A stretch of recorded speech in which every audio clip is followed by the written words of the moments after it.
Hello दोस्तों, आप सबों का स्वागत है डी एजुकेशंस के यूट्यूब चैनल पर। मैं आप सबों का दोस्त धन जी आज फिर से जुड़ चुके हैं अपने सेशन के साथ, जिसको कि आप सबों का पता है सुपर 25 के साथ। सुपर 25 में हम लोग साइंस देखते हैं और करंट अफेयर्स देखते हैं, जिसमें कि 25 क्वेश्चन साइंस के और 25 क्वेश्चन करंट अफेयर्स के होते हैं। इस बातों को भी ध्यान में रखें। तो चलिए आज देखते हैं आज के सेट में कौन कौन से क्वेश्चंस बने हैं, जिसका कि यह सेट नंबर 31 है। और आप सबों को पता होता है कि हम लोग रात्रि 9 बजे जुड़ते हैं, जिसमें कि साइंस के क्वेश्चंस होते हैं और करंट अफेयर्स के 25 साइंस के क्वेश्चन होते हैं और 25 आपके करंट अफेयर्स के क्वेश्चन होते हैं। तो एक बार क्लास को फटाफट से शेयर कर दीजिए सभी के पास, और जल्दी से सभी के पास क्लास को शेयर करें ताकि जल्दी से जल्दी हम लोग देख सकें। तो एक बार जल्दी से क्लास को शेयर करेंगे सभी के पास और उसके बाद क्लास को स्टार्ट कर देते हैं। आज क्लास थोड़ा सा छोटा हो सकता है क्योंकि आज थोड़ा वीडियो जो रिकॉर्डिंग है बहुत जल्दी में हुआ है, तो आज थोड़ा सा मैनेज करिएगा सभी लोग। तो चलिए स्टार्ट करते हैं फटाफट से। एक बार क्लास को शेयर कर दीजिए, सभी लोग को जोड़ लीजिए और क्लास को स्टार्ट करते हैं। आज के क्वेश्चन को देखते हैं कि आज कौन कौन से क्वेश्चंस आपके बने हैं और कौन कौन से क्वेश्चंस जो हैं कि आपके लिए उपयोगी हैं।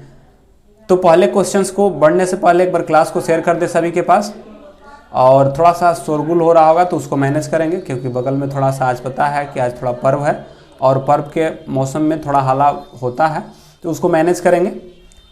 तो चलिए स्टार्ट करते हैं आज के क्वेश्चंस का पहला। आपको बताना है कि एक टेबल, एक कुर्सी और फल से भरा कटोरा और एक वायलिन एक आदमी को खुश होने के लिए क्या चाहिए। यह कथन किसका है आपको बताना है। अलेक्जेंडर ग्राहम बेल का, एलन ट्यूरिंग का, सर आइजैक न्यूटन का या अल्बर्ट आइंस्टाइन का। तो आप लोग जल्दी से इसका आंसर करेंगे कि एक टेबल है, एक कुर्सी है और फल से भरा कटोरा है और यह वायलिन एक आदमी को खुश होने के लिए क्या चाहिए, यह कथन किसका था। तो फटाफट से इसका आंसर करेंगे, यह कथन किसका है। तो फटाफट से करिए मेरे भाई, आज थोड़ा जल्दी से करेंगे। आप लोग आंसर करते जाइए और बताते हैं। तब तक से आप लोग इसको बताएंगे, तब तक से हम कुछ आप लोगों को हिंट देते हैं, ठीक है। यह जो है जर्मनी के थे, आपको हिंट के तौर पे दे रहे हैं। यह कहाँ के थे, यह जर्मनी के थे, ठीक है। और यह यहूदी धर्म को मानते थे और इन्होंने E = mc² दिया था। आप लोगों को हिंट मिल चुका होगा कि E = mc² किसके द्वारा दिया गया था। तो इनके द्वारा E = mc² दिया गया था, ठीक है।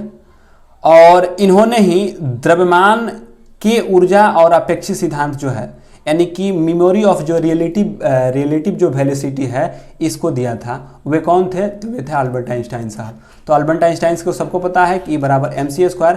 यह कथन उन्हीं का है कि एक टेबल है और एक कुर्सी है और फल से भरा एक कटोरा है और एक वायलिन है, एक आदमी को खुश होने के लिए और क्या चाहिए, कथन किसका है, तो अल्बर्ट आइंस्टाइन साहब का है, याद रखिएगा।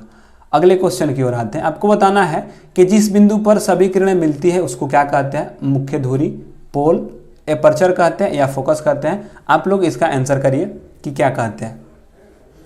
जहां पर जिस बिंदु पर सभी किरणें आके मिलती है उसको क्या कहते हैं। तो फटाफट से सभी लोग इसका आंसर करेंगे क्या कहते हैं। तब तक से हम इससे जुड़ी कुछ बातें हैं जो कि बताते हैं, आप लोग आंसर करेंगे। तब तक से हम कुछ बातें आपको बताते चलते हैं जिसको कि आप लोग नोट कर सकते हैं, ठीक है। जिस बिंदु पे कहता है कि जिस बिंदु पे सभी किरणें मतलब कि जिस बिंदु पे सभी किरणें आके मिलती है उसे हम फोकस कहते हैं। क्या कहते हैं, फोकस कहते हैं। और मुख्य अक्ष के समानांतर आने वाली किरणें लेंस से अपवर्तन के पश्चात जिस बिंदु पर मिलती है अथवा मिलती हुई प्रतीत होती है उसे ही फोकस कहा जाता है।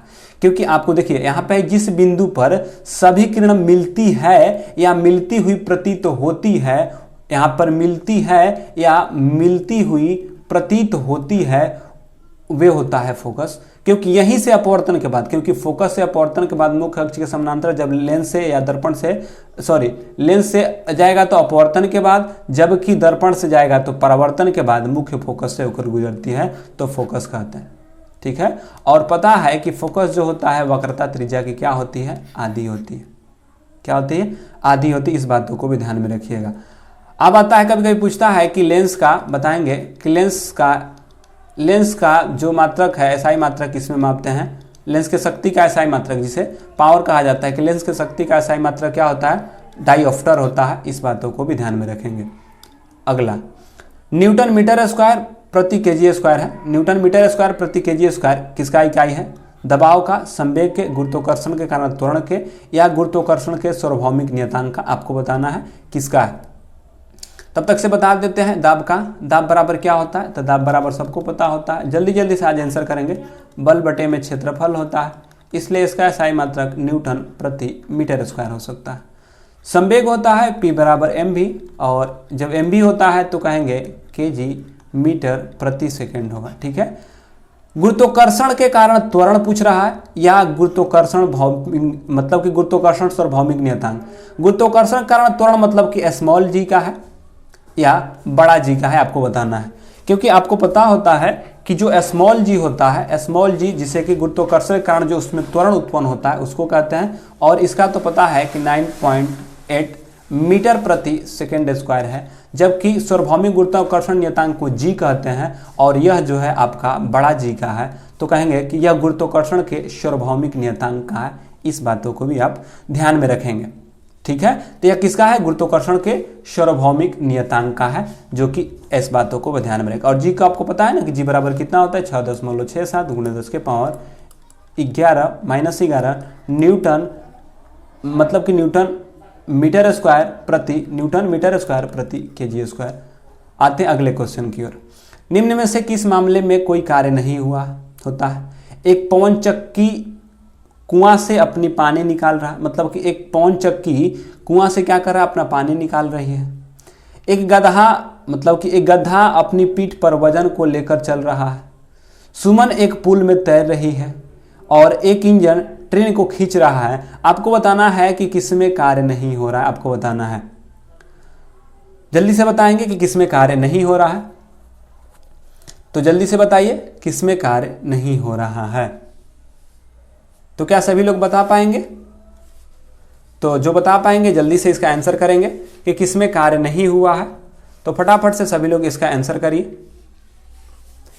देखते हैं कितने लोग इसका आंसर कर पाते हैं।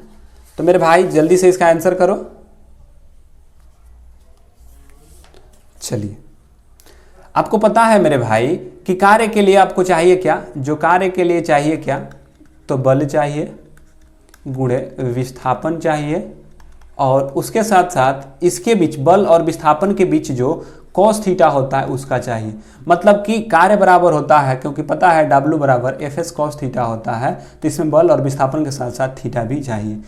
ठीक है। तो जिसमें कार्य नहीं होगा वे होगा, आप क्या कर रहे हैं कि गधा, मतलब कि एक गधा अपनी पीठ पर वजन को लेकर चल रहा है। ठीक है। जब गधा के पीठ पे आप वजन को लेकर चलिएगा तो लेकर चल रहा है, तो इसमें बल भी लगा रहा है, विस्थापन भी हो रहा है, लेकिन गधा के पीठ पर है, वहां पे वस्तु उसके पीठ पे है, तो उसके पीठ के बीच का जो बनेगा वे 90 डिग्री का हो जाएगा।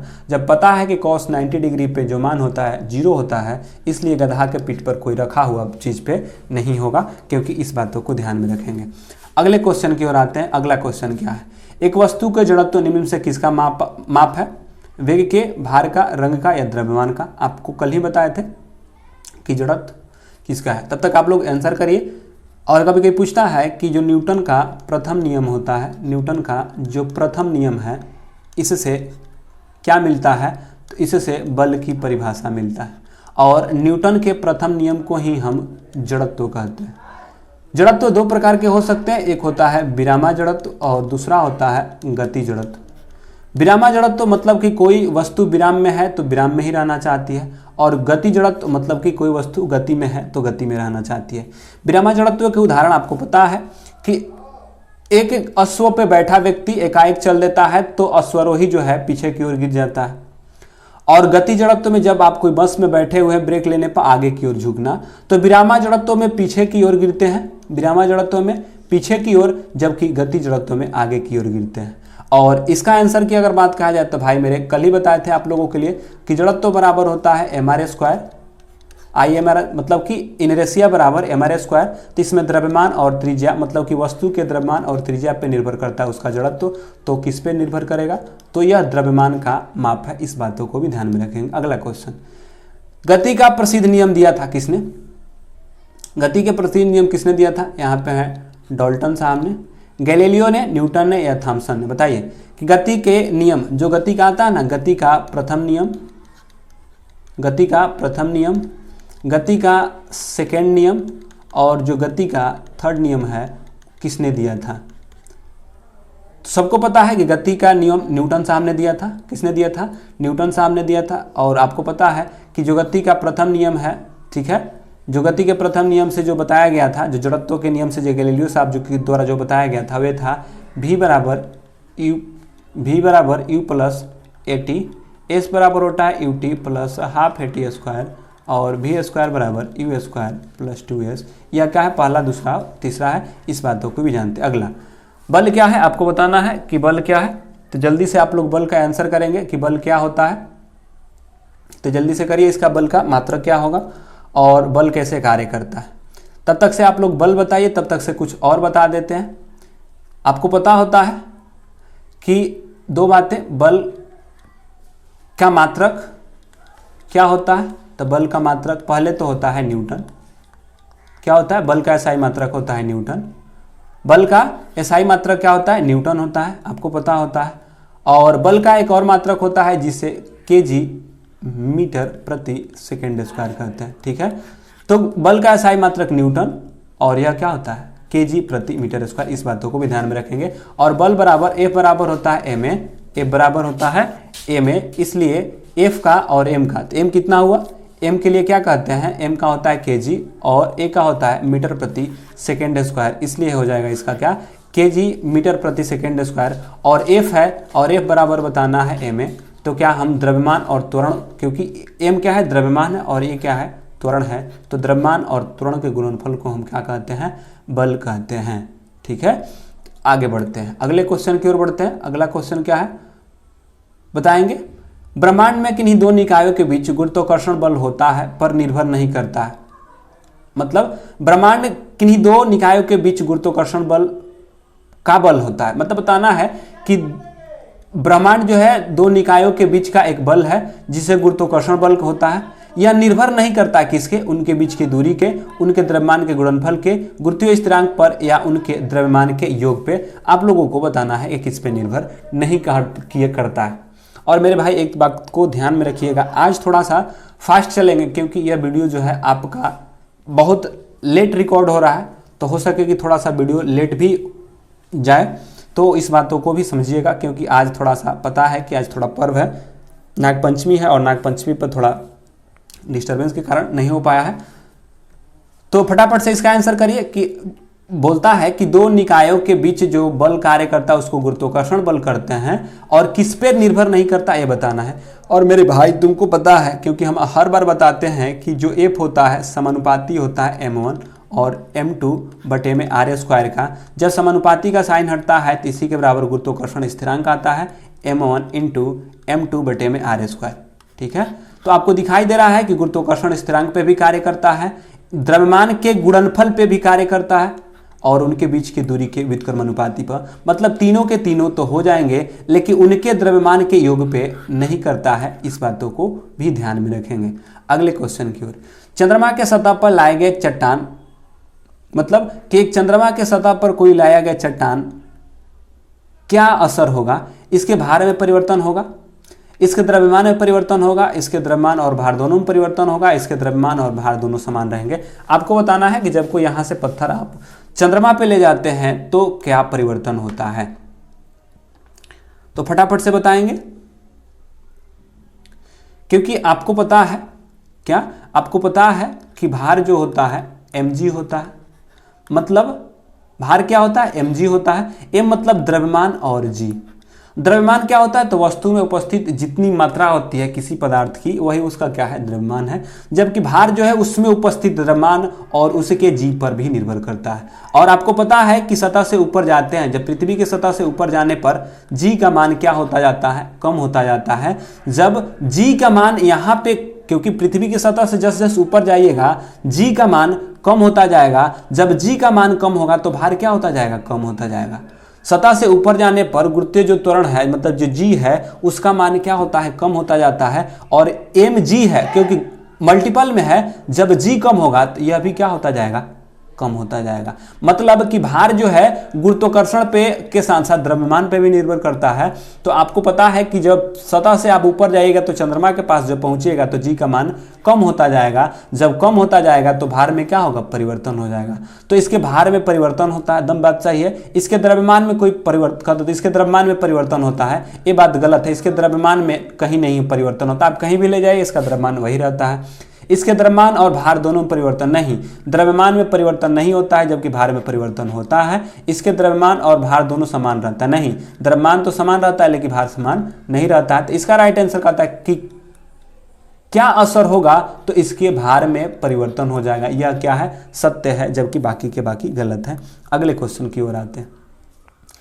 जब प्रकाश किसी चमकीली सतह से आपतित होती है तो उसे मतलब कि बताना है कि जब कोई प्रकाश किसी चमकीली सतह पर आपतित होती है तो उन्हें परिवर्तन की घटना घटित होती है। मतलब कि उनमें जो है, उनमें कौन से परिवर्तन की घटना होती है, अनियमित परिवर्तन की घटना, नियमित की या विसरित की या समान की, आपको बताना है।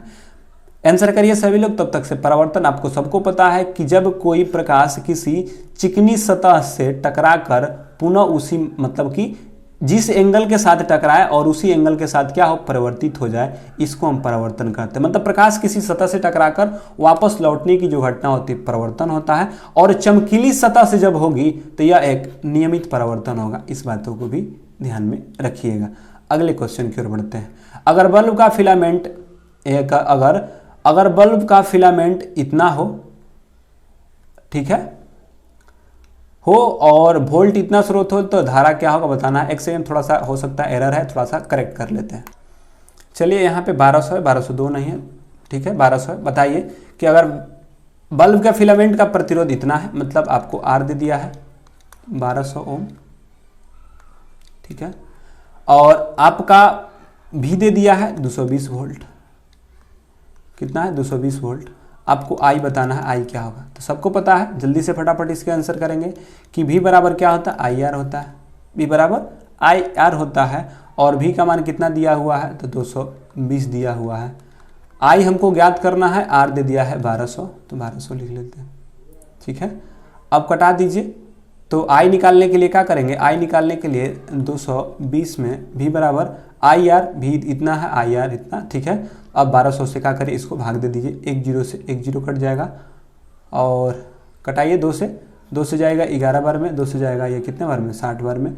मतलब कि 11/60 है। जब आप इसको भाग करिएगा तो क्योंकि पता है कि जब इसको भाग करिएगा ऊपर 11 है नीचे 60 है तो कितना आ जाएगा, यह आ जाएगा 0.18 एम्पियर। और धारा का मात्रा क्या होता है, एम्पियर होता है। 11 में 60 को भाग दीजिएगा तो इतना आंसर हो जाएगा।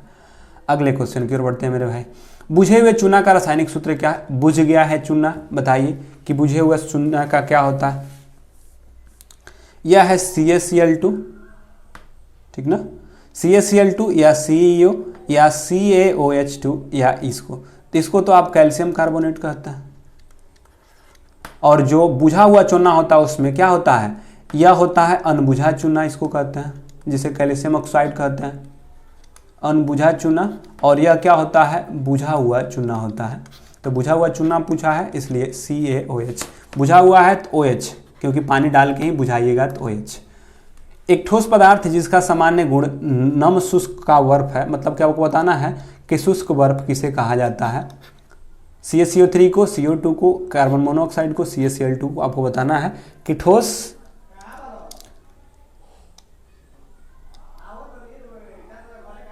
जल्दी से करिए।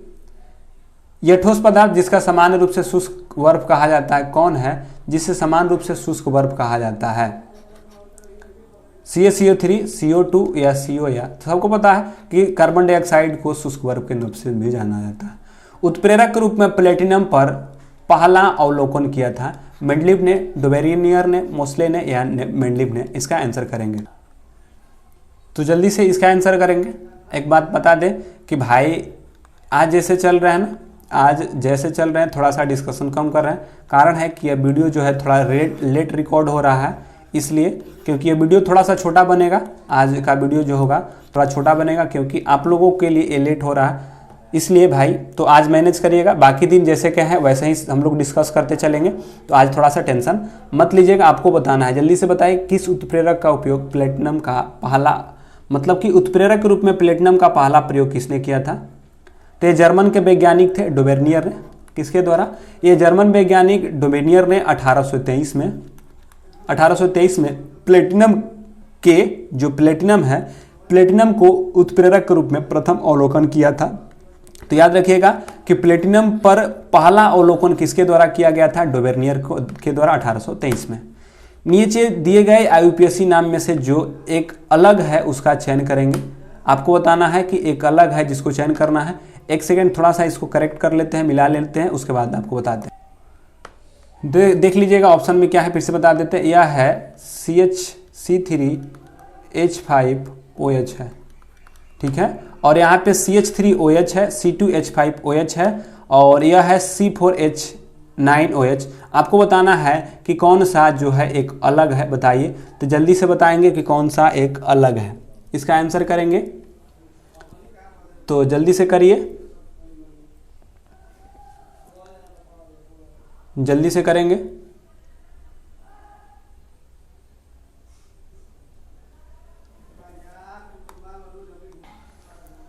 जल्दी से इसका आंसर करेंगे कि क्या होगा, कौन सा इसमें गलत होगा। और आपको पता होता है कि जो एल्काइल समूह होता है, एल्काइल समूह का सूत्र होता है CnH2n+1 और उसके साथ OH जुड़ा रहता है। आपको बताना है सर 4 होगा, जब ब्यूटेन होगा तो 4 से करेंगे तो 4 दूना के 8, 1 9 OH, ये क्या है? सत्य है। 2 होगा तो 2 दूना के 4, 1 5, ये भी सत्य है। यहाँ पे 1 होगा, जब 1 होगा तो 2 1 3, ये भी सत्य है। लेकिन जब यहाँ पे 3 होगा तो 3 दूना के 6, एक साथ होना चाहिए। तो यह बोल रहा है कि C3H5 जिसे प्रोपेनॉल कहते हैं, यह क्या है? गलत है, जो कि अलग से भिन्न है। क्योंकि यह 4 था, 4 दूना का 8, 1 9, 2 दूना के 4, 1 5, 1 था तो 2 1 3, और यह कहा 3 दूना के 6 एक साथ होना चाहिए। तो यह क्या है? 5 है। यही क्या है? गलत है। अगले क्वेश्चन की ओर बढ़ते हैं मेरे भाई। धातु केवल कौन से धातु को केवल विद्युत अपघटन के द्वारा ही निकाला जाता है?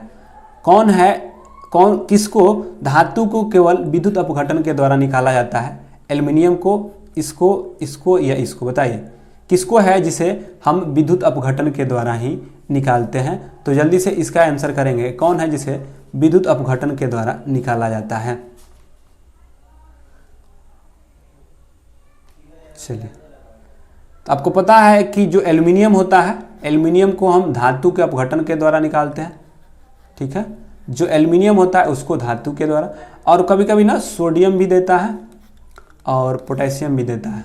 सोडियम, पोटेशियम इत्यादि भी कभी कभार देता है, तो मैं भी शायद देता है, हाँ ध्यान में रखिएगा। ऐसे तो एल्युमिनियम देता है विद्युत अपघटन के द्वारा।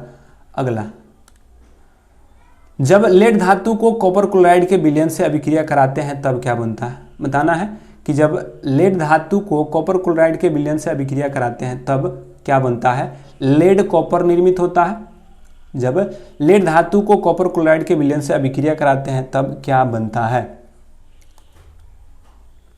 बताइए जल्दी से कि जब लेड धातु को कॉपर क्लोराइड के विलयन से करते हैं तो लेड कॉपर निर्मित होता है, कोई अभिक्रिया नहीं होता है, जल निर्मित होता है, लेड क्लोराइड निर्मित होता है। बताइए, लेड धातु को क्लोराइड, लेड धातु को जब बनाइएगा, लेड में कॉपर को मिलाना है, ठीक ना।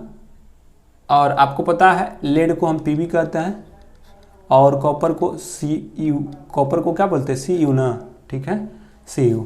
और आपको पता है कि Pb जो है Cu से अधिक अभिक्रियाशील होगा, तो लेड धातु कॉपर से अधिक होगा। तो जब लेड धातु अधिक होगा तो कॉपर क्लोराइड में कॉपर को क्या कर देगा? हटा देगा, तब लेड क्या बना देगा?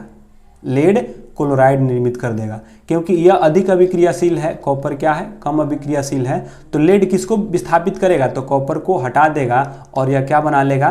तो लेड कॉपर निर्मित होगा नहीं, कॉपर को तो विस्थापित करेगा, कोई अभिक्रिया नहीं होगी, जल निर्मित होगा नहीं। तो लेड हटाकर क्या बना देगा? Lead chloride. क्योंकि लेड अधिक अभिक्रियाशील है कॉपर से, तो लेड क्या करेगा? इसको हटाकर बना देगा। तो यहाँ जहाँ कॉपर क्लोराइड था अब लेड क्लोराइड हो जाएगा और कॉपर क्या हो जाएगा? बाहर निकल जाएगा। अगले क्वेश्चन की ओर बढ़ते हैं। निम्न में से किस यौगिक का सबसे अधिक परमाणु होता है? आपको बताना है कि निम्न से किस यौगिक के सबसे अधिक परमाणु होते हैं, मतलब किसमें अधिक परमाणु हैं। यहाँ पे आपको एक बार मिला लेते हैं क्या सही है, तो जल्दी से करेंगे। यह है HNO2, ठीक है, HNO2, H2SO4 है और यह है CO2 और यह है CaO। बताना है कि सबसे अधिक परमाणु किसमें होंगे, तो जल्दी से बताइए करके, जल्दी से करें कि परमाणु गिनना होता है। गिनिए, जैसे कि यहाँ पे दे देगा CO2, बताएगा इसमें परमाणु क्या है, तो कार्बन के 2, ऑक्सीजन के 2, मिला के कितना 3। तो बताइए कैसे होगा, इसी को उसी प्रकार गिनिए। तो देखिए यहाँ पे तो CO2 है भी किया तो हो जाएगा 3, यहाँ पे 2, 2, 4, तो यह कितना हो जाएगा 4, और H2SO4 है मतलब 2 H है और S एगो है, तो 2, 1, 3, 3, 4, 7, और इसको जोड़िएगा तो कितना होगा, देखिए कैल्शियम 1, ऑक्सीजन 2 और हाइड्रोजन 2, तो 2, 2, 4, 1 क्या हो जाएगा 5। अब बताइए कि सबसे अधिक किसमें परमाणु निकल के आए, तो किसमें निकल के आए, तो H2SO4 में आए, तो H2SO4 इसका क्या हो जाएगा राइट आंसर। कैसे गिने, तो हाइड्रोजन 1, नाइट्रोजन 1, ऑक्सीजन 2, तो कितना हुआ 2, 2, 4, कार्बन 1, ऑक्सीजन 2, 3, यहाँ पे हाइड्रोजन 2 है, सल्फर 1, 3 और ऑक्सीजन 4, तो कुल मिला कितना हुआ 7, तो ऐसे जोड़ लिए 7 हो गया परमाणु। अगले क्वेश्चन में आते हैं।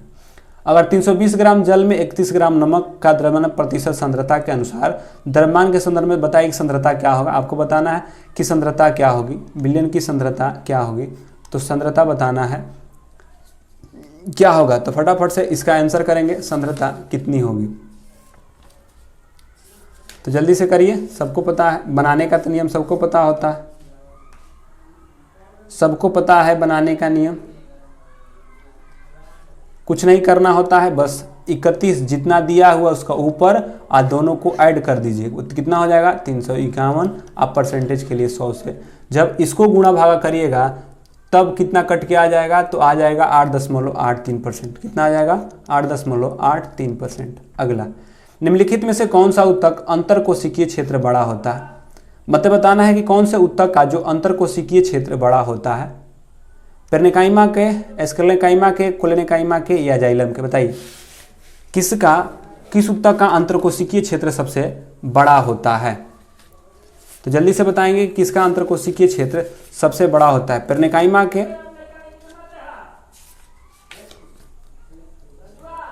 जल्दी से बताइए। तो आपको पता है ना कि जो पहला होता है पेरनेकाइमा, उसका अंतरकोशिकीय स्थान क्या होता है, सबसे बड़ा होता है। अगला, निम्न में से कौन सा कथन है, डीएनए का पूरा नाम डाइऑक्सी राइबोन्यूक्लिक एसिड है। डीएनए का पूरा नाम डाइऑक्सी राइबोन्यूक्लिक एसिड है। यह गुणसूत्र में उपस्थित होने वाले रासायनिक तत्व है जो कि आनुवंशिक गुणों का वहन करते हैं। सी ऑप्शन में है कि डीएनए एक पॉलीन्यूक्लियोटाइड्स और न्यूक्लियोटाइड्स डीएनए की एक मूलभूत संरचना की इकाई है जो 2 अवयवों से मिलकर बनी है। आपको बताना है ए में सी और बी सही है, सी में केवल सी सही है, बी में ए और सी सही है, डी में ए सही है। आपको बताना है देखकर कि कौन सा होगा। थोड़ा सा समय ले लीजिए और इसका राइट आंसर करेंगे। आज हम लोगों का क्लास थोड़ा सा फास्ट चल रहा है क्योंकि यह क्लास जल्द ही समाप्त हो जाएगा, क्योंकि यह आज वीडियो ही आपका लेट रिकॉर्ड हुआ है, क्योंकि आज नागपंचमी था और नागपंचमी में सबको पता है कि आज खेलने में हम लोग बिजी थे, क्योंकि हर दिन तो हम लोग पढ़ते ही हैं, आज खेलने का मौका मिला है तो सब लोग खेलते हैं, तो हम लोग भी खेलने चले गए थे। तो बताइए कि कौन सा कथन गलत है। गलत कथन आपको बताना है। तो जो सी कथन है, जो सी कथन जो कि केवल बोल रहा है यह पॉलीन्यूक्लियोटाइड्स और न्यूक्लियोटाइड्स डीएनए की एक मूलभूत संरचना की इकाई है, 2 अवयवों से मिलकर बना, ये गलत है। ए और बी दोनों के दोनों क्या है, सत्य है, क्योंकि इसका पूरा डाइऑक्सीराइबोन्यूक्लिक एसिड होता है और एक गुणसूत्र में उपस्थित रासायनिक तत्वों के आनुवंशिक गुणों का भी वहन करता है। लेकिन सी ऑप्शन क्या है, गलत है, जो कि आपके सी ऑप्शन में ही है। अगले क्वेश्चन की ओर बढ़ते हैं। बताइए किसका शरीर कोशिका 2 परतों का मिलकर बना होता है, सिलेंटेट्रा का, एनेलिडा का, निमेटोडा का या प्लेट हेलमिन्थेस का। किसके शरीर की 2 कोशिका की परत होती है, बताइए। सिलेंटेट्रा संघ के, एनेलिडा संघ के, निमेटोडा संघ के या प्लेट हेलमिन्थेस संघ के। तो जल्दी से आंसर करेंगे कि इसका राइट आंसर क्या होगा।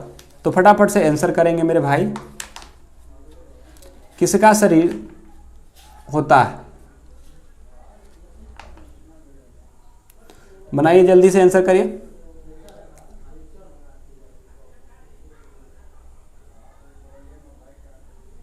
चलिए, तो जो सिलिटेट्रा संघ के जंतु होते हैं, जो सिलिटेट्रा संघ के जंतु होते हैं, इनका जो शरीर होता है 2 परतों को मिलकर बना होता है। तो याद रखिएगा कि जो सिलिटेट्रा संघ के जो जंतु होते हैं उनके शरीर 2 परतों का बना होता है, जिसकी पहली परत को बाह्य जो परत होता है उसको हम क्या कहते हैं, एक्टोडर्म कहते हैं, और जो अंदरी भाग होता है उसको इंडोडर्म कहते हैं। और ये सिलिटेट्रा संघ के बहुकोशिकीय जंतु में हमेशा देता है, पूछता है हाइड्रा। तो जो हाइड्रा पाए जाते हैं या सिलिटेट्रा संघ के जंतु ही हैं, और इसमें क्या होता है 2 परत की पाई जाती है, याद रखिएगा। लाखों वर्ष के आदिम जीवों की क्रमिक परिवर्तन के अनुक्रम जिसके परिणाम स्वरूप नई प्रजातियों का गठन हुआ उसको एनालॉगस ऑर्गन, जीवाश्म होमोलॉगस या क्रमागत उन्नति ऑर्गन कहते हैं। आपको बताना है कि क्या होता है, तो जल्दी से करेंगे। इसका आंसर क्या होगा, तो फटाफट से आंसर करिए, क्योंकि लाखों वर्ष के आदिम जाति जो है उनको क्रम परिवर्तन हो रहा है, और क्रम परिवर्तन होने के परिणाम स्वरूप एक नई प्रजातियों को हुआ है एनोलॉगस, जीवाश्म, होमोलॉगस। तो यह होता है क्रमागत उन्नति ऑर्गन। क्या होता है, क्रमागत उन्नति ऑर्गन। अगले क्वेश्चन की ओर बढ़ते हैं। एक लिंगी पुष्प है पपीता, गुड़हल, सरसों या सूरजमुखी। आपको बताना है कि किसमें जो है एक लिंगी होता है, मतलब कि नर अलग होता है, नर के लिए अलग और मादा अलग होता है, ठीक है। एक लिंगी बताना है कि कौन है जो कि एक लिंगी होते हैं। चलिए, गुड़हल को ही अड़हुल कहा जाता है, अड़हुल को ही गुड़हल, अड़हुल ये सारे के सारे क्या हैं, द्विलिंगी हैं। सरसों भी द्विलिंगी है और सूरजमुखी भी द्विलिंगी है। जबकि पपीता हुआ, क्या हुआ, पपीता हुआ, ये सारे के सारे क्या होते हैं, पपीता हुआ, मानव हुआ, बन्नर, मतलब कि जितने जंतु आते हैं वे एक लिंगी होते हैं, तो पपीता एक लिंगी होगा। अगले, वे आवृतबीजी पौधे जिनके बीच 2 बीजपत्र होते हैं उन्हें क्या कहते हैं, यानी कि 2 बीजपत्र पाए जाते हैं, एक जिसे मोनोकोट और डाई आता है ना, डाइकोट, एक बीजपत्री और 2 बीजपत्री होते हैं, उन्हें क्या, कौन सा होता है, मक्का में, मक्का एक बीजपत्री है, घास है, पैपियोपोडिलम है या द्विबीजपत्री पौधा। अब पूछ ही रहा है कि 2 बीजपत्र होते हैं किसमें, द्विबीजपत्री पौधे में, पॉप्यूगल में, घास में या किसमें। तो ये तो इतना इजी कर दिया है कि सब लोगों को पता हो जाएगा। ध्यान से अगर करेंगे तो सब लोग इसका आंसर दे देंगे, क्योंकि यह तो खुद ही अपने आप हिंट कर दिया है कि इसका क्या होगा। तो जल्दी से करिए सभी लोग, जल्दी से करिए। क्या मेरे भाई, इसको गलती करेगा तो फिर दिक्कत होगा, इसको गलती मत करना, क्योंकि खुद ही लिख दिया है कि जिसमें द्विबीजपत्र पाए जाएंगे उसे द्विबीजपत्री पौधा कहा जाता है। अब बताना क्या है, मनुष्य के शरीर में उपस्थित निम्न से किस कोशिका में केंद्रक नहीं होता है, एंथ्रासाइट में, आरेखित स्नायु तंतु में, तंत्रिका कोशिका में या श्वेत कोशिका में, बताइए। एक होता है लाल रक्तकण और एक होता है श्वेत रक्तकण। इसको इरिथ्रोसाइट और इसको ल्यूकोसाइट बोला जाता है। तो इसका आंसर करिए कि इसमें कौन सा है जिसमें केंद्रक नहीं होता है, बताइए। अब तो आपको और आसान कर दिए, जिससे कि आपको बताने में आसानी होगी, जिससे कि आप लोग और आसान कर दिए। बताइए, लाल रक्तकण को जिसे हम आरबीसी कहते हैं उसको इरिथ्रोसाइट कहते हैं, और श्वेत रक्तकण को ल्यूकोसाइट कहते हैं। तो यहाँ पे श्वेत कोशिका दिया है, इरिथ्रोसाइट दिया है, और आपको पता है कि किसमें नहीं होता है, तो जो आपका नहीं होता है वे होता है इरिथ्रोसाइट में। मतलब कि जो आरबीसी होता है, आरबीसी जो होता है, जो ब्लड के आरबीसी होता है, लाल रक्तकण होता है, उसमें केंद्रक नहीं पाया जाता है, और लाल रक्तकण को ही इरिथ्रोसाइट कहा जाता है, श्वेत रक्तकण को हम ल्यूकोसाइट कहा जाता है। अगला, जल्दी से आज आंसर करेंगे। अब आता है हम लोग करंट अफेयर्स में, तो फटाफट से करंट को भी देख लेंगे आज, क्योंकि थोड़ा सा लंबा क्लास नहीं हो रहा है, तो फटाफट से इसका भी आंसर लेते चले जाएंगे। तो एक बार शेयर कर दीजिए सभी लोग अपना कमेंट कि कितने लोगों ने कितना सही किया है, उसके बाद हम लोग करंट अफेयर्स के सेशंस को स्टार्ट कर लेते हैं। तो एक बार फटाफट से सभी लोग मेरे भाई आंसर करेगा कि किसका कितना सही हुआ है, और उसके बाद हम लोग पहले क्वेश्चन की ओर बढ़ेंगे। तो एक बार जल्दी से करिए सभी लोग। चलिए, यह रहा आज का पहला क्वेश्चन, आप लोगों को बताना है। बताइए, कोरोना महामारी के कारण कोरोना महामारी के कारण टोक्यो ओलंपिक 2021 से बाहर होने वाला पहला देश कौन बन गया है? कौन बन गया है बताना है कि जो टोक्यो ओलंपिक है उससे बाहर होने वाला पहला देश। टोक्यो कहाँ है? तो टोक्यो है जापान में। कहाँ है? जापान में। और जापान के कौन? शिंजो आबे को, किसको? शिंजो आबे को क्या दिया गया है? क्या दिया गया है पता है? पद्म विभूषण, पद्म विभूषण पुरस्कार दिया गया। अब बराबर टोक्यो ओलंपिक से, तो टोक्यो ओलंपिक से पूछे कि भारत की तरफ से गोल्ड किसने लाया? भारत की तरफ से गोल्ड किसने लाया? तो भारत की तरफ से गोल्ड लाने वाले नीरज चोपड़ा हैं। कौन है? नीरज चोपड़ा है। यह किससे संबंधित है? तो जेवलिन थ्रोअर है, जेवलिन थ्रोअर है। और यह क्या है? जेवलिन मतलब कि भाला फेंक से संबंधित है, ठीक है। और यह पूछे कि टोक्यो ओलंपिक 2021 से कोरोना के कारण बाहर होने वाला देश कौन है, जो कि कोरोना के कारण से बाहर हो गया था? तो यह है उत्तर कोरिया। कौन है? उत्तर कोरिया। यही सन का हवा, यहाँ जो सन का जहाँ का है। आते हैं अगले क्वेश्चन की ओर।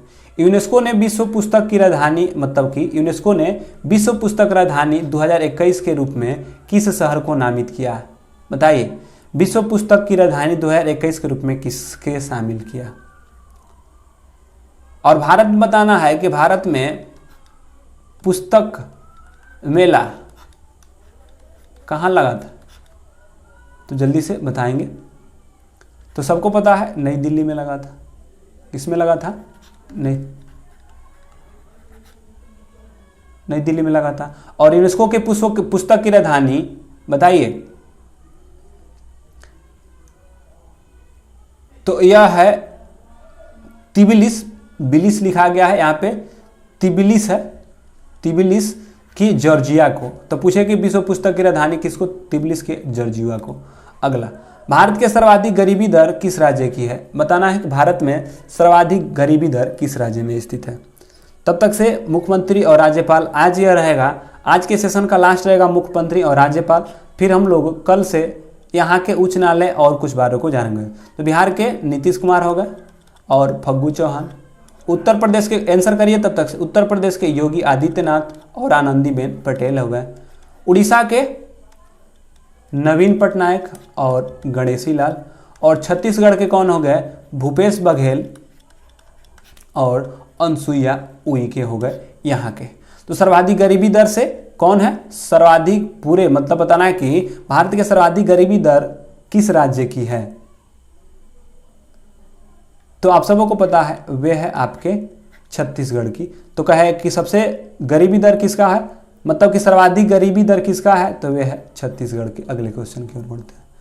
पूरे देश में न्यूमोकोकल टीके लगाने की योजना, यह टीका किसके विरुद्ध है? सिफिलिस के, मस्तिष्क के, निमोनिया के या सभी के? मतलब कि न्यूमोकोकल टीके, बताइए किसको?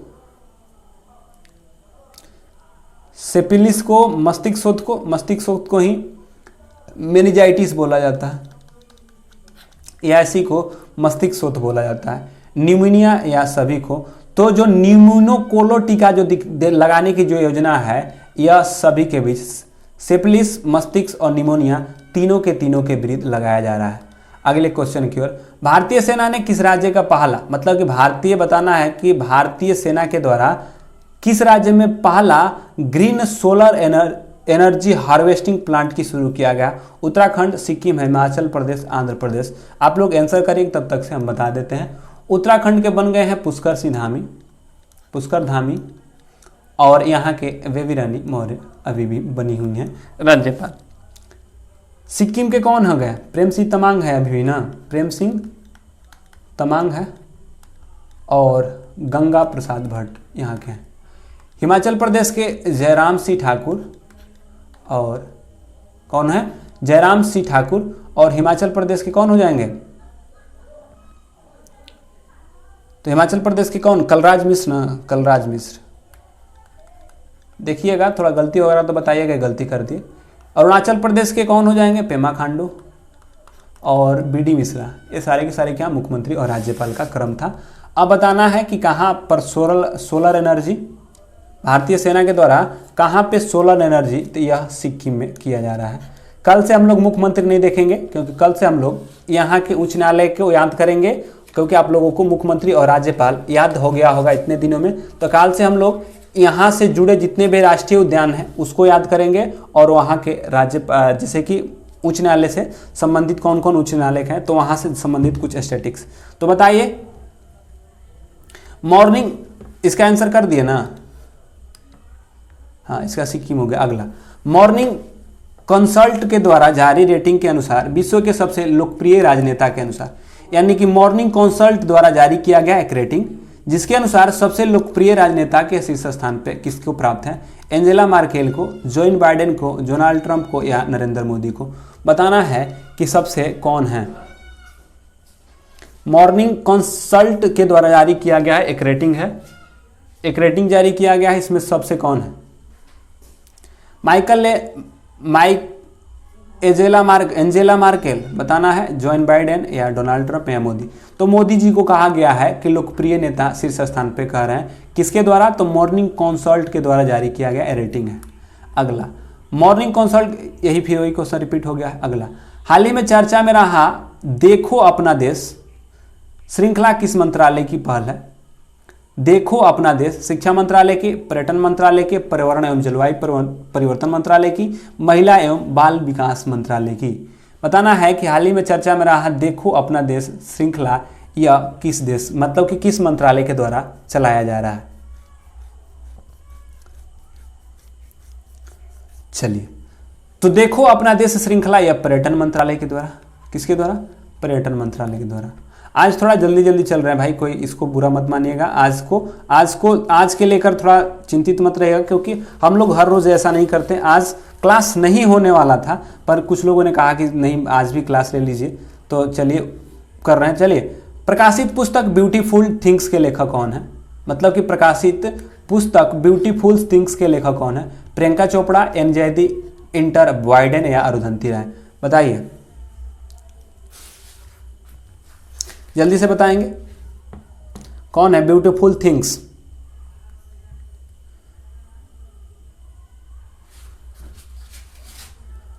यहाँ हंटर, इंटर लिखा गया है, हंटर बाइडेन है। तो ब्यूटीफुल थिंग्स के लेखक है हंटर बाइडेन है। हमको लगता है उनकी पत्नी है जॉन बाइडेन की। वर्ष 2020 में गांधी शांति पुरस्कार से सम्मानित किया गया किसको, सुल्तान कबूस बिन सैद को, शक मुजर्बी रहमान को, देसाई सकबो को। बताइए, गांधी शांति पुरस्कार 2020 से किसे सम्मानित किया गया है, गांधी शांति पुरस्कार 2020 से किसे सम्मानित किया गया है, फटाफट से इसका आंसर करेंगे।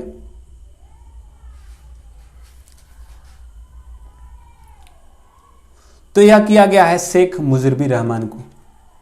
अगला, क्यूएस वर्ल्ड यूनिवर्सिटी रैंकिंग 2021 में कौन सा विश्वविद्यालय प्रथम स्थान पर रहा। बताना है कि कौन सा विश्वविद्यालय जो है प्रथम स्थान पे रहा है। बताइए जल्दी से। तो यह है मैसाचुसेट प्रौद्योगिकी संस्थान के द्वारा। अगला, फरवरी में जारी 14वां अंतर्राष्ट्रीय बाल फिल्म महोत्सव का आयोजन किस देश में किया गया, भारत में, बांग्लादेश में, दक्षिण कोरिया में या श्रीलंका में, सब बताइएगा। तो फटाफट से इसका आंसर करिए। तो ये सबको पता है कि जो 14वां अंतर्राष्ट्रीय बाल फिल्म महोत्सव का आयोजन जो किया गया वह बांग्लादेश में किया गया। प्रधानमंत्री मोदी ने किस राज्य में 1000 मेगावाट नवेली थर्मल पावर प्रोजेक्ट, तो आपसे क्वेश्चन डायरेक्ट बन सकता है कि नवेली थर्मल पावर प्रोजेक्ट किस राज्य में स्थित है। तब तक से हम यहाँ के आज ही बताएंगे। आज लास्ट है मुख्यमंत्री और राज्यपाल, कल से मुख्यमंत्री राज्यपाल नहीं बताएंगे। तो तमिलनाडु के हो जाएंगे एम के स्टालिन और बनवारी लाल पुरोहित। तेलंगाना के राज्यपाल तमिलाई सुंदरराजन और के चंद्रशेखर राव यहाँ के मुख्यमंत्री हैं। आंध्र प्रदेश के जगमोहन रेड्डी हैं और विश्वभूषण हरिश्चंद्रन करके कुछ यहाँ के राज्यपाल हैं। कर्नाटक के कौन हो गए? बीएस बुम्बई हो गए। कौन हो गए? बुम्बई करके हैं। और कर्नाटक के राज्यपाल कौन है? तो थावरचंद गहलोत हैं, याद रखिएगा। औरंगाबाद की नवेली थर्मल पावर प्लांट कहाँ है? तो यह नवेली थर्मल पावर प्लांट जो है कहाँ है? कौन बताएंगे? बताइए जल्दी से। यह है तमिलनाडु में। अगला, हाल ही में कर्नाटक मतलब कि कर्नाटक का जिला बना है, मतलब कि कर्नाटक का कौन जिला बना है? हाल ही में कर्नाटक का जिला बना है बेलारी, हम्पी, विजयनगर या बेलगावी। कर्नाटक के अभी बताया ना, कर्नाटक के कौन हो गए? मुंबई हो गए ना कर्नाटक के। वीएस मुंबई, बसाई मुंबई करके कुछ है। और बताइए कर्नाटक के कौन सा जिला बन गया है? तो जल्दी से इसका आंसर करिए। चलिए तो जल्दी से करेंगे। कर्नाटक का कौन हो जाएंगे? वीएस मुंबई है। तो बताना है कि कौन सा जिला हाल ही में बना है। ये बन गया है विजयनगर। कौन बना है? विजयनगर। तो याद रखिएगा कि कर्नाटक में जो जिला बन गया है कौन है? विजयनगर है। अगला, नासा के द्वारा जीवन के खोज के लिए परसिवियरेंस रोवर को किस ग्रह पर उपग्रह पर भेजा गया है? मतलब एक रोवर है जिसका नाम है परसार्वियन रोवर, किस ग्रह पे भेजा गया है? तो यह मंगल पे भेजा गया है। अगला, पक्षियों की सुरक्षा के लिए हाल ही में किस राज्य के द्वारा करुण अभियान 2021 की शुरुआत किया है? तो आप लोग करिए, तब तक से राज्यपाल मुख्यमंत्री आज लास्ट रहेगा। और ये आज हम लोग जल्दी जल्दी चल रहे हैं क्योंकि आज थोड़ा सा जल्दी में रिकॉर्ड क्लास हुआ, इसलिए आज का क्लास छोटा होगा। एक ही घंटे की क्लास में जो 2 घंटा का क्लास होता है 1 घंटा में, क्योंकि आज डिस्कशंस आपको क्वेश्चन ही देखने को सिर्फ मिल पा रहा होगा, आपको कुछ दूसरा नहीं देखने को मिल पा रहा होगा। तो एक बार जल्दी से आइए। मध्य प्रदेश के बता देते हैं, शिवराज सिंह चौहान है। आज या लास्ट बार बताएंगे। और यहाँ के कौन हो जाएंगे मध्य प्रदेश के? तो बन गए हैं मंगू भाई, जो आते हैं का नाम है मंगू भाई झगन भाई पटेल। मंगू भाई झगन भाई पटेल। गुजरात के तो विजय रूपाणी हैं। विजय रूपाणी यहाँ के मुख्यमंत्री हैं। और यहाँ के जो राज्यपाल गुजरात के हैं आपको पता है ना, क्या है? बताइए जल्दी से, कौन बताएंगे गुजरात के राज्यपाल? चलिए, तो आचार्य देवव्रत। क्या है? आचार्य देवव्रत। तो जल्दी से बताएंगे।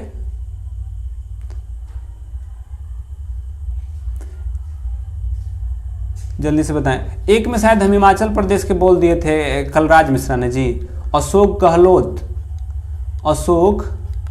गहलोत और यहाँ के कलराज मिश्र हैं भाई। एक बार बोल दिए थे हिमाचल प्रदेश के, शायद पिछले वाले क्वेश्चन में। तो जो कलराज मिश्र हैं यहाँ के हैं।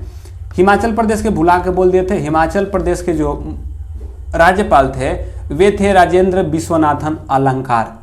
राजेंद्र विश्वनाथ अलंकार जो थे वहाँ के हिमाचल प्रदेश के। तो एक बार गलती से बोल दिया हिमाचल प्रदेश के, तो उसको एक बार सुधार लीजिएगा मेरे भाई। महाराष्ट्र के आज जल्दी में है। महाराष्ट्र के तो हो जाएंगे कौन?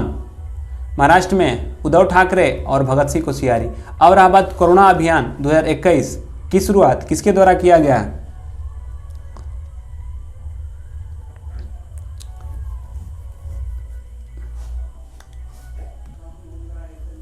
तो जल्दी से बताएंगे। कोरोना अभियान या गुजरात सरकार के द्वारा किया जा रहा है। अगला, हाल ही में कौन सा राज्य पेपरलेस बजट, कौन सा राज्य है जो पेपरलेस बजट करने वाला भारत का पहला राज्य बन गया? यानी कि इसने कौन सा राज्य है जिसने पेपरलेस बजट पेश किया है? पेपरलेस, यह है आपके उत्तर प्रदेश। कौन है? उत्तर प्रदेश जो है। हाल ही में कौन से राज्य पेपरलेस बजट को? तो उत्तर प्रदेश जो है पेपरलेस बजट करने वाला पहला। फिर से भाई बता देते हैं एक बार, शिवराज सिंह चौहान, क्योंकि यह लास्ट है, आज कल से मुख्यमंत्री नहीं बताएंगे। और यह मंगू भाई जग्गू भाई पटेल, योगी आदित्यनाथ, आनंदीबेन पटेल, उड़ीसा के नवीन पटनायक और कौन? नवीन पटनायक और कौन? गणेशी लाल। झारखंड के कौन हो जाएंगे, बताइए झारखंड के, क्योंकि यह झारखंड आज पहला बार आया है। तो हेमंत सोरेन और रमेश बैस, हेमंत सोरेन और रमेश बैस, रमेश बैस यहाँ के कहाँ हैं, राज्यपाल हैं। तो ये सब आपको तो याद हो गया होगा। कौन सा राज्य, तो उत्तर प्रदेश बता ही दिए। अगला, हाल ही में किस व्यक्ति को अंतर्राष्ट्रीय सौर गठबंधन के महानिदेशक नियुक्त किया गया, 3 बार क्वेश्चन हो गया। अजय माथुर को, एन सुब्रमण्यम को, प्रीति सिन्हा को, भावेलाल को। ये तो सबको याद हो गया होगा कि अजय माथुर साहब है। अगला, हाल ही में गांधी शांति पुरस्कार से किसे सम्मानित किया, फिर से रिपीटिंग हो गया, शेख मुजीबुर रहमान, ये फिर से रिपीट हो गया और ये भी फिर से रिपीट हो रहा है ना, और ये भी रिपीट हो गया। ये था लास्ट क्वेश्चन, क्योंकि यह रिपीट क्वेश्चन हो गया था। तो इतना ही क्वेश्चन था आज के लिए। तो आज के लिए सॉरी भाई मेरे, क्योंकि आज अच्छी तरह से क्लास नहीं हो पाया, हमको भी पता है, क्योंकि आज हम लोगों ने सिर्फ टिक मार्क ही कराते निकल गए हैं। और क्योंकि आज थोड़ा सा समय का अभाव था और क्लास कंटिन्यू करना था, इसलिए आप लोगों को लेकर आ गए, ताकि आप लोग क्वेश्चन देख पाएँ। कम से कम 25 या 50 क्वेश्चन 1 घंटा में देख लिए। हम लोग ऐसे नहीं करेंगे, हर रोज क्लास होगा, क्योंकि आज है तो कल भी क्लास हम लोग रात्रि 9 बजे मिलेंगे। आज थोड़ा सा लेट, जल्दी में होगा, क्योंकि टाइम का कमी है, क्योंकि अभी 9 बजे से आपका क्लास होने वाला है। और यह क्लास जो है आपका कितने बजे रिकॉर्ड हो रहा है, तो मान लीजिए कि 8 बजे से रिकॉर्ड हो रहा था, मतलब 7 से 8 बजे तक रिकॉर्ड हुआ है। 1 घंटा में आपको एडिट हुआ है और अपलोड हुआ है, तो इसलिए जल्दी में मेरे भाई हुआ है। तो सॉरी इसके लिए। हम लोग फिर से अगले दिन क्या होगा कि फिर से हम लोग अगले दिन अपने रूप में जैसे हम लोग डिस्कशन करते हैं 2 घंटा का, और बेहतरीन ढंग से समझते हुए चलेंगे। तो चलिए, तब तक के लिए धन्यवाद, और फिर मिलते हैं कल रात्रि 9 बजे। तब तक के लिए good bye, take care, bye bye.